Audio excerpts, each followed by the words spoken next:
Ada ucapan bijak yang berujar, kalau lo nggak mau kecewa, jangan terlalu berharap.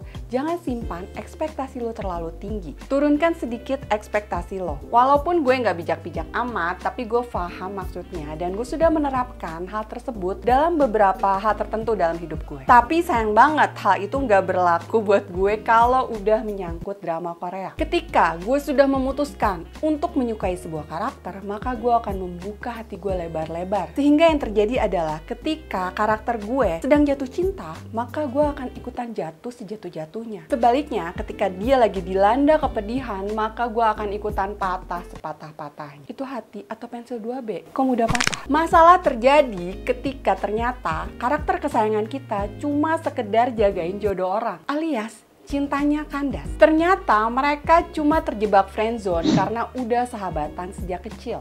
Atau ternyata dia cuma sekedar kenangan cinta pertama yang tertulis indah di buku harian. Atau yang paling parah nih ya, cuma mentok jadi sahabat pena. Pedih guys. Jadi siapa nih karakter menyedihkan di drakor yang menempati tempat teristimewa di sudut hati lo karena cuma sekedar jagain jodoh orang aja? Ayo kita bahas. Karakter cowok drakor yang cuma jagain jodoh orang nomor 1 adalah Kim Jung Hwan dari drama Reply 1988. Kisah cinta segitiga yang terjalin di drama Reply 1988 rada ribet karena mereka sudah sahabatan sejak kecil. Ketika tumbuh dewasa, mulai timbul benih-benih cinta di antara mereka. Permasalahannya adalah Kim Jung Hwan adalah tipe cewek tsundere yang kalau dari luar tuh kelihatannya cuek dan kayak nggak peduli, tapi sebenarnya hatinya hangat. Konon katanya tiap orang tuh punya caranya sendiri dalam mengungkapkan kata cinta. Jung Hwan tuh bahasa cintanya itu udah jelas acts of service, jadi dia tuh enggan untuk mengungkapkan rasa sayangnya. Namun akhirnya cintanya kandas tak bertepi karena ia memilih untuk tidak menyatakan cintanya. Ia merelakan cewek yang ia taksir demi sahabatnya. Dia memutuskan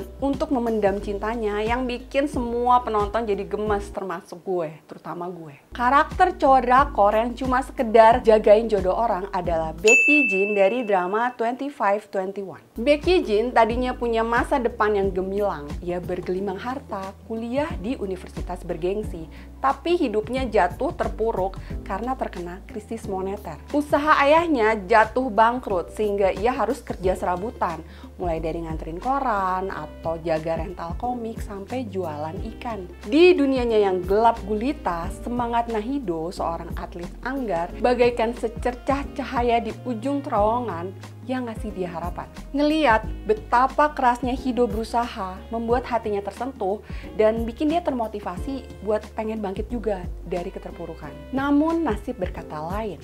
Mau sesempurna apapun diri lo, sebucin apapun kelakuan lo, kalau memang tidak berjodoh, cinta lo bakal tetap kandas. Cintanya yang berharga ternyata cuma sekedar jadi kenangan yang dituliskan dalam buku harian, yang kemudian dibaca oleh Kim Min Chae. Nah, jadi ini masanya bapak Kim Min Chae siapa nih?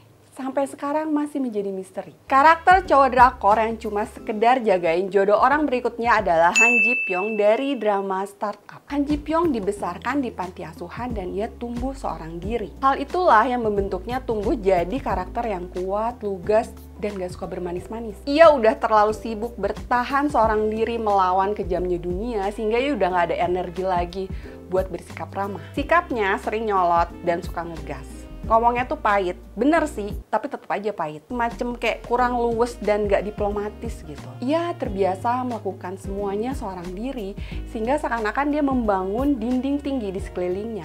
Maksudnya sih buat melindungi dirinya. Tapi ke ujungnya malah jadi kesepian ya. Ia menemukan kenyamanan bareng Sodalmi yang udah surat-suratan dari kecil. Rasa nyaman yang diam-diam menyelusup ke relung hatinya dan berubah menjadi cinta, akhirnya mengendap dan menguap begitu saja. Berawal dari surat-suratan tapi berakhir cuma jadi mentor.